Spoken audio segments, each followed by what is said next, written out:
여러분 안녕하십니까. 여수 MBC 뉴스투데이입니다. 광양제철소와 여수 산단 간의 부생가스 교환망 사업이 속도를 내고 있습니다. 연간 1,200억 원의 원가 절감 효과로 제철소와 산단 경쟁력이 한층 높아질 전망입니다. 전승우 기자가 취재했습니다. 바다를 사이에 둔 광양제철소와 여수 산단 간의 부생가스 교환망 구축 사업은 해상과 육상으로 나눠 추진됩니다. 먼저 바다로 이어지는 구간에는 해저터널이 건설됩니다. 해저터널 길이는 총 3.98km로 직경 3.8m의 터널엔 배관 10개가 설치됩니다. 사업비는 2,400억 원 규모입니다. 사업 주체인 특수목적법인은 광양제철소, GS칼텍스, 전남개발공사가 참여해 다음 달 구성될 계획입니다.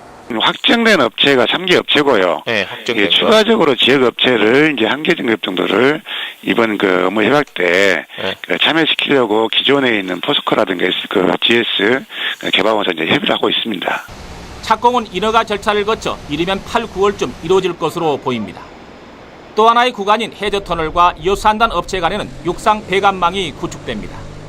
배관망 구축에는 GS칼텍스와 하나케미칼 등 12개 업체가 참여할 예정입니다.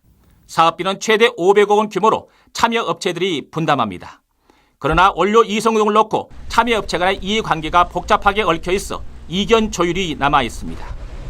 버려지는 부생가스를 기초원료와 에너지로 재활용해 얻어지는 경제적 효과는 연간 1,200억 원. 오는 2018년에 구축되는 교환망이 광양제철소와 여수산단의 경쟁력을 높이는 새로운 돌파구가 될 전망입니다.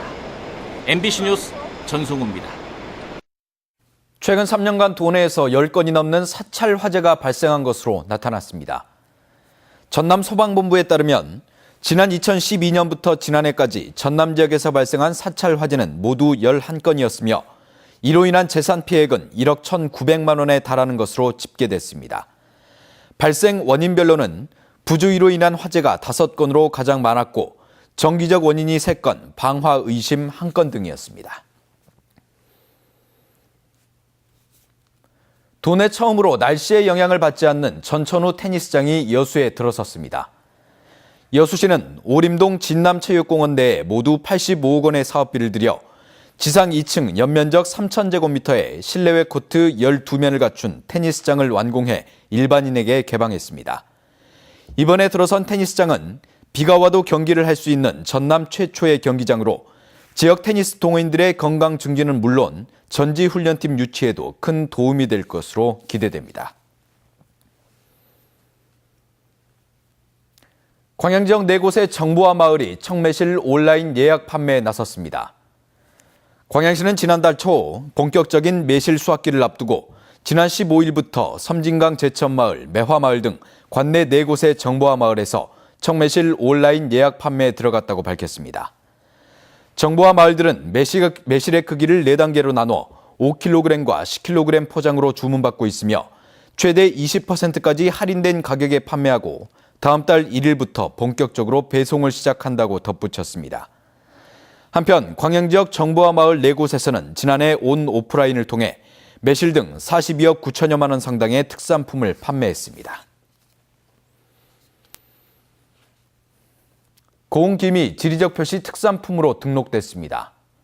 고흥군은 한 해 6만여 톤이 생산되는 고흥김이 국립수산물 품질관리원회 등록 심의를 거쳐 수산물 지리적 표시 제21호로 등록됐다고 밝혔습니다.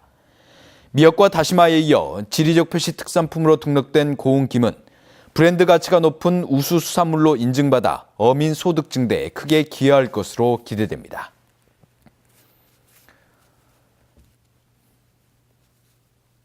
오는 7월 3일 개막하는 광주 하계 유니버시아드 대회 성화가 도착했습니다.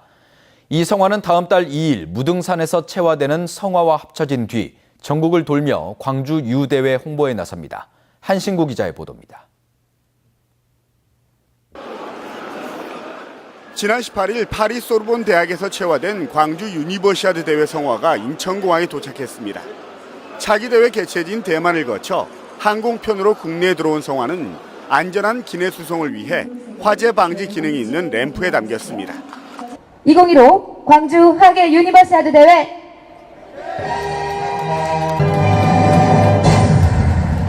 이 성화는 곧바로 국내 항공편으로 광주로 이송된 뒤 조직위 사무실에 옮겨져 보관 전시됐습니다. 성화는 다음 달 2일 무등산 장불제에서 체화되는 국내 성화와 합쳐지며 다음 달 4일부터 전국 곳곳을 돌게 됩니다. 세계 젊은이들의 불타는 열정과 승리의 영광을 표현한 성화의 봉송은 제주도와 서울을 비롯해 17개 시도 3,700km에 걸쳐 22일 동안 계속되는데 성화 봉송 주자만 3,150명에 이릅니다. 이 성화는 앞으로 전국을 빛광자 형태로 약 80여 개 지역을 돌면서 유니버시아드를 홍보하고 전 국민에게 참여의 기회를 알리는 기회가 될 것입니다. 특히 각 지역에서는 성화 봉송 기간 지역 자원을 활용한 특색 있는 문화 행사로 광주 유대회의 성공적 개최를 기원하게 됩니다. 세계 젊은이들의 화합과 열정의 축제 2015 광주 하계 유니버시아드 대회가 성화 국내 도착을 계기로 본격적인 막이 오르고 있습니다. MBC 뉴스 한신구입니다. 세월호 특별법에 따라 진도 어민들도 보상을 받게 됐지만 피해 입증이 쉽지 않아 어려움을 겪고 있습니다.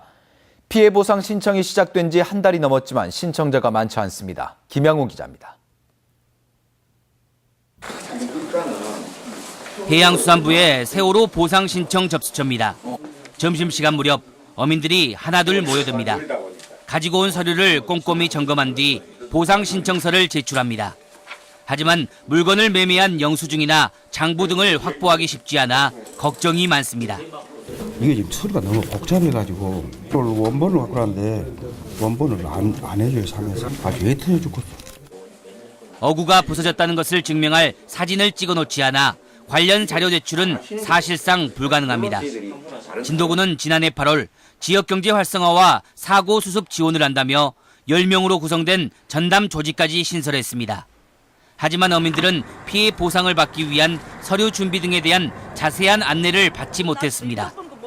보상 신청이 시작된 지 한 달이 넘도록 접수 인원은 170여 명에 그치고 있습니다. 세월호 피해 보상 현장 접수 기간은 다음 달까지로 한 달 연장됐습니다. 원래 당초 5월 중순까지 그랬는데 지금 워낙 많으신 분들 오다 보니까 6월 19일까지 현장 접수를 받고 있습니다. 세월호 피해 보상 신청도 제대로 되지 않고 있는 상황 속에서 세월호 인양 기간 동안 어업 활동 제한이 불가피해 이를 보상하는 문제도 새로운 쟁점이 될 것으로 보입니다. MBC 뉴스 김양훈입니다. 국내 처음으로 태양열을 이용한 해수 담수화 실증 사업이 본격화되고 있습니다. 전라남도는 한국에너지기술연구원, 전남개발공사, 녹색에너지연구원과 신재생에너지 연구개발 협력을 위한 업무 협약을 체결하고 태양열을 활용한 해수 담수화 실증단지 조성에 협력하기로 했습니다. 이에 따라 국비 6억 5천만 원을 투입해 여수 경도리조트 부지 1,500제곱미터에 태양광으로 하루 10톤의 식수를 생산할 수 있는 해수 담수화 실증단지 조성이 한층 탄력을 받게 됐습니다.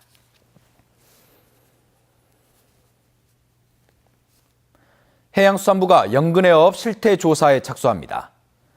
올해 말까지 진행되는 이번 조사는 어선 감척과 어구 사용량 조정 등 연근해 어업 구조 개선 사업의 기초 자료로 사용될 예정이며 전국의 광역 지자체와 함께 연안 복합어업 등 41개 업종을 대상으로 이뤄집니다. 조사 분야는 어업 종사자와 조업 실태, 어구 사용 수량 등입니다.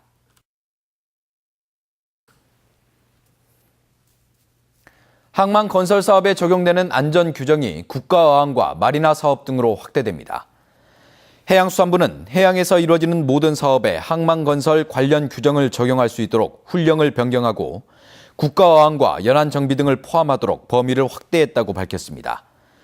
그동안 항만 건설 관련 규정은 있었지만 이를 연안 정비나 시도지사, 민간이 벌이는 항만 사업에 적용하는 데는 한계가 있었습니다. 여수시가 청소년들과 일반인들의 해양 레저 체험을 확대하기 위한 다양한 교육 프로그램을 운영합니다. 여수시는 오는 10월까지 초중고 대학생과 일반인 등 2만 6천여 명을 대상으로 매주 토요일과 일요일 소호 요트 경기장과 웅천 친수공원 해변에서 윈드서핑과 카약 보트 승선, 바나나 시소 체험 교실을 무료로 운영할 계획입니다. 이번 교육 프로그램은 여수시가 프로그램을 운영하는 전남요트협회와 한국해양소년단의 교육비를 지원해 이루어졌으며 참가 희망자는 두 기관에 신청하면 됩니다. 순천시가 오는 27일부터 이틀 동안 순천만 국제습지센터 컨퍼런스홀에서 순천시 해설사 합동 워크숍을 개최합니다. 이번 워크숍에서는 문화관광과 생태, 정원 등 각 분야별로 다양한 활동을 하는 해설사 120여 명이 처음으로 한자리에 모여 관광 현장에서 유익하게 활용할 수 있는 프로그램을 공유하게 됩니다. 또 순천만정원의 대한민국 제1호 국가정원 지정을 앞두고 청암대 정의성 교수를 초빙해 스토리텔링 접목 방법에 대한 참여식 토론이 진행됩니다.